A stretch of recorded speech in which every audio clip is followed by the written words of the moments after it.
So, hi everyone, welcome to Adrenaline. അപ്പോൾ ഇന്ന് നമ്മൾ കാർബോഹൈഡ്രേറ്റ്സിലെ കുറച്ച് ഇമ്പോർട്ടൻറ്റ് ടോപ്പിക്സ് ആണ് എടുക്കുന്നത്. ഇമ്പോർട്ടൻ്റ് ആണ്, പക്ഷേ സിമ്പിൾ ആയിട്ടുള്ള കുറച്ച് topics. So first dietary fibre ആണ്. ഡയറ്ററി ഫൈബറിനെ കുറിച്ച് ഷോർട്ട് നോട്ടായിട്ട് ഒക്കെ ചോദിക്കുള്ളൂ. So dietary fibre is contributed by the unavailable carbohydrates in diet. They contributed to the bulk and assist the normal bowel movements. അതായത് നമ്മളുടെ നോർമൽ ഗ്ലൂക്കോസിൽ നിന്നൊക്കെ മാറി വേറൊരു രീതിയിൽ അവൈലബിൾ ആയിട്ട് ഉള്ള ഡയറ്ററി ഫൈബർ, അത് കാർബോഹൈഡ്രേറ്റ്സിനാണ് നമ്മൾ ഡയറ്ററി ഫൈബർ എന്ന് പറയുന്നത്. They contribute to the bulk and assist the normal bowel മൂവ്മെൻറ്റ്സിന് വേണ്ടിയിട്ട് അത് ഹെൽപ്പ് ചെയ്യുന്നുണ്ട്. സോ മെയിൻ ആയിട്ടുള്ള ഡയറ്ററി ഫൈബറിന് എക്സാമ്പിളാണ് cellulose, hemicellulose, pectin, alginates and gum. These are common glycans which form the dietary fibre. ഇതിനകത്തുള്ള സെല്ലുലോസ് ഒരു ഹോമോഗ്ലൈക്കൻ ആണ്. ഗ്ലൂക്കോസ് കൊണ്ടിട്ടുള്ള ഒരു ഹോമോഗ്ലൈക്കൻ ആണ്. It is mainly found in the brans, flours, tubers, etcetera. Then pectin is a mixture of homoglycans and it is found in fruits like apples. And gums and alginates are found in legumes and oatmeal. Then about mucopolysaccharides. Mucopolysaccharides നമുക്കറിയാം അതൊരു heteropolysaccharide ആണ്. Okay. So mucopolysaccharide is a heteropolysaccharide. It is also known as glycosaminoglycans or GAG. These contains uronic acid and amino sugars. They also contain acylated amino groups, sulfates and carboxyl groups. These are also present in the mucopolysaccharides. So the presence of these charged groups attracts water molecules and produces viscous solutions. And mucopolysaccharides are also found in combination with the proteins. So such combinations are called mucoproteins. I hope it's clear. Then we are discussing about some of the important mucopolysaccharides like hyaluronic acid, heparin, chondroitin sulfate, keratin sulfate, dermatan sulfate, etc. So first about hyaluronic acid. Hyaluronic acid is present in the connective tissues, tendons, synovial fluid, etc. They serve as a lubricant in the joint cavities. They are formed by the composition of repeating units of N-acetyl glycosamine, then beta-1,4-glucuronic acid, beta-1,3 N-acetyl-glucosamine and so on. അപ്പോൾ ഇത് നിങ്ങൾക്ക് പറ്റുമെങ്കിൽ ഓർത്ത് വയ്ക്കുക, അല്ലെങ്കിൽ ഇതുപോലത്തെ important points മാത്രം എഴുതാനായിട്ട് ശ്രദ്ധിക്കുക. അത്രയ്ക്ക് പഠിക്കാൻ പറ്റുന്നില്ലെങ്കിൽ എഴുതേണ്ട കാര്യമില്ല. അടുത്തത് ഹെപ്പാരിൻ ആണ്. ഹെപ്പാരിൻ നമുക്കറിയാം ഒരു ആൻറ്റി കൊയാഗുലൻ്റ് ആണ്. സോ ബ്ലഡ് ഇൻവെസ്റ്റിഗേഷനൊക്കെ നമ്മൾ ബ്ലഡ് എടുക്കുമ്പോൾ അപ്പോൾ ആ ബ്ലഡ് കളക്ഷന് വേണ്ടിയിട്ട് ഹെപ്പാരിൻ യൂസ് ചെയ്യാറുണ്ട്. So it is used as an anticoagulant in vitro blood collection. It is also used in vivo in suspected thromboembolic condition to prevent the intravascular coagulation. Then the heparin activates antithrombin 3, which in turn inactivates the thrombins factor 10 and factor 9. They are present in the liver, spleen and monocytes. They are composed of repeating units of sulfated glucosamine, alpha-1,4-L hydronic acid and so on. Repeating units പഠിച്ചില്ലെങ്കിലും കുഴപ്പമില്ല കേട്ടോ. ബാക്കിയുള്ള important points ഓർമ്മിക്കാനായിട്ട് ശ്രദ്ധിക്കാം. Next, chondroitin sulfate. They are present in the ground substance of the connective tissue and widely distributed in cartilage, bone, tendon, cornea and the skin. The repeating units are glucuronic acid, beta-1,3 N-acetyl galactosamine sulfate, beta-1,4 and so on. The disaccharides subunits are linked by beta-1,4 linkage. Next, keratin sulfate. Only glycosaminoglycans which do not contain uronic acid. As we mentioned above, the mucopolysaccharides contain uronic acid and amino sugars. So the keratin sulfate is the only glycosaminoglycan which do not contain any uronic acid. And the repeating units here are galactose and N-acetyl glucosamine in beta linkages, and they are found in cornea and tendon. Defective sulfation of keratin sulfates causes macular dystrophy, and defects in keratin sulfate chain formation result in keratoconus. പറ്റുമെങ്കിൽ ഓർത്തിരിക്കുക. കാരണം അതിനകത്ത് ആകെ 4 to 5 points important ആയിട്ടുള്ളൂ. അപ്പോൾ അത് നിങ്ങൾ ഒന്ന് ഓർത്ത് വയ്ക്കാനായിട്ട് ശ്രദ്ധിക്കുക. ഇത് കോമൺ ആയിട്ട് എവിടെയാണ് കാണുന്നത്, അതിൻ്റെ ഒരു composition. So that is about keratin sulfate. And the last one is dermatan sulfate. They are found in the skin, blood vessels and heart valves.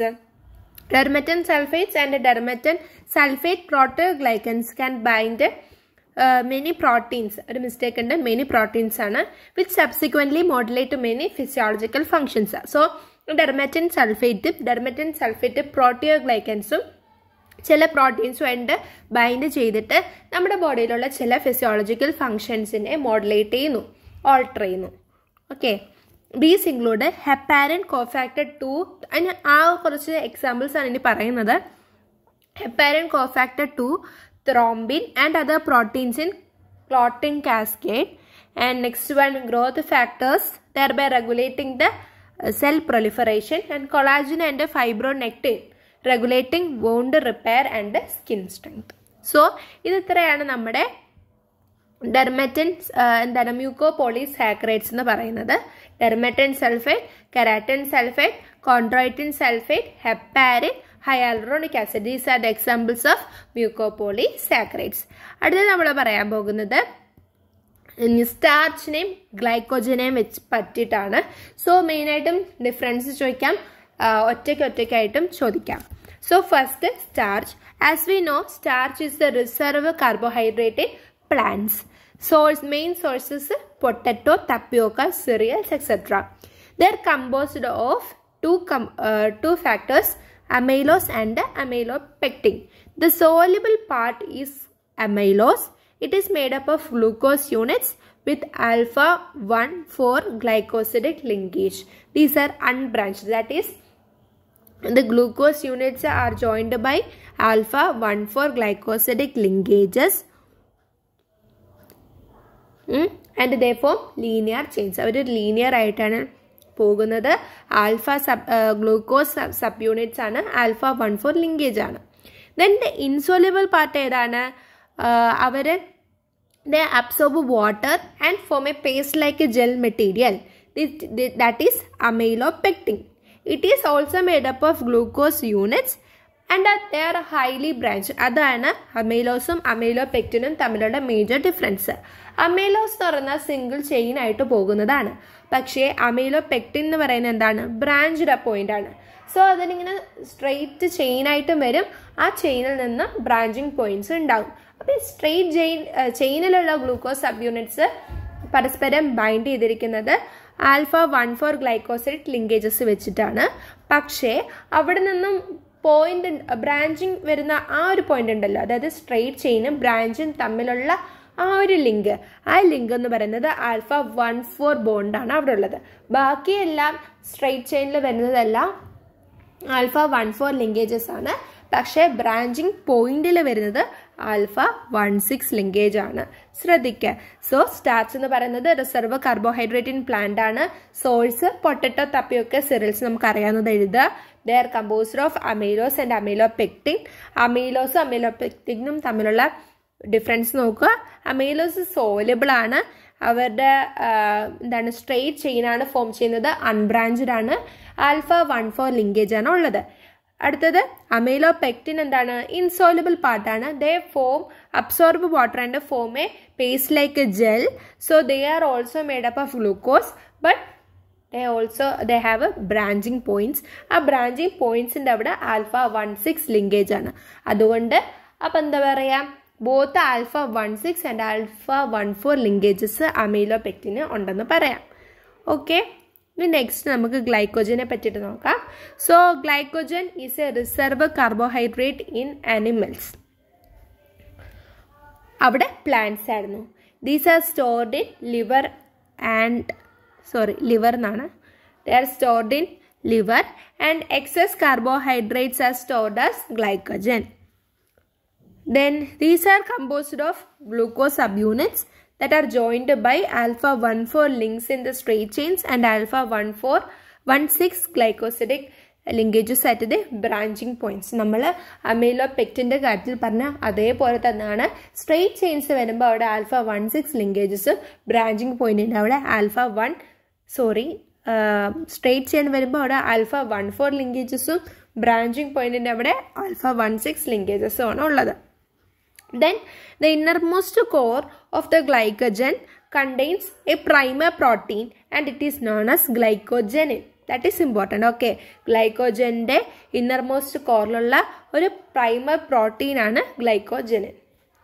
The glycogen is more branched and compact than amylopectin. നമ്മൾ പറഞ്ഞു structure ലിങ്കേജസിന്റെ കാര്യം പറയുമ്പോൾ ഗ്ലൈക്കോജനും അമൈലോപെക്റ്റിനും similar ആണെന്ന് പറഞ്ഞു. പക്ഷേ അമൈലോപെക്റ്റിനെ വെച്ചിട്ട് നോക്കുമ്പോൾ glycogen is more branched and compact. Then last topic invert sugar ആണ്. ഇൻവേർട്ട് ഷുഗർ നമ്മുടെ സൂക്രോസിൻ്റെ ഹൈഡ്രോളിസിസ് വെച്ചിട്ടാണ് പറയുന്നത്. അപ്പോൾ അതിന് മുന്നിട്ട് അറിഞ്ഞിരിക്കേണ്ട കാര്യമാണ് ലീവോ റൊട്ടേഷനും ഡെക്സ്ട്രോ റൊട്ടേഷനും. Hope you know this. Dextro rotation എന്ന് പറയുമ്പോൾ പ്ലസ് സൈൻ വെച്ചിട്ടുള്ള ഒപ്റ്റിക്കൽ റൊട്ടേഷൻ ഉള്ളതാണ് dextro rotation. And laevo rotation എന്ന് പറയുമ്പോൾ മൈനസ് സൈൻ ഉള്ളതാണ് ലീവോ റൊട്ടേഷൻ. സോ ഇവിടെ നമ്മൾ നോക്കുമ്പോൾ സൂക്രോസിൻ്റെ ഒപ്റ്റിക്കൽ റൊട്ടേഷൻ എന്ന് പറയുന്നത് +66.5 ഡിഗ്രി ആൻഡ് ഗ്ലൂക്കോസിൻ്റെത് 52.5 ഡിഗ്രി, ഫ്രക്ടോസിൻ്റെത് -92 ഡിഗ്രിയാണ്. ഓക്കെ, അപ്പോൾ ഇവിടെ സൂക്രോസിനും ഗ്ലൂക്കോസിനും ഡെക്സ്ട്രോ റൊട്ടേഷൻ ആൻഡ് ഫ്രക്ടോസിന് ലീവോ റൊട്ടേഷൻ ആണ്. So hydrolysis of glucose will produce 1 glucose and 1 fructose. Therefore, the products will change the dextro rotation to levo rotation or the plane of rotation is inverted. ഇപ്പം എന്താ പറയുന്നത്, നമ്മൾ ഗ്ലൂക്കോസിനെ hydrolyse ചെയ്യുമ്പോഴത്തേക്കും ആ sucrose ഒരു ഫ്രക്ടോസും ഒരു ഗ്ലൂക്കോസുമായിട്ട് മാറും. അത് നമുക്കറിയാം. അപ്പോൾ ഇവിടെ നമ്മൾ ഒപ്റ്റിക്കൽ റൊട്ടേഷൻ്റെ കാര്യം നോക്കുമ്പോൾ ഇവിടെ ഉണ്ടായിരുന്ന സൂക്രോസ് എന്താണ്, ഒരു ഡെക്സ്ട്രോ റൊട്ടേറ്റഡ്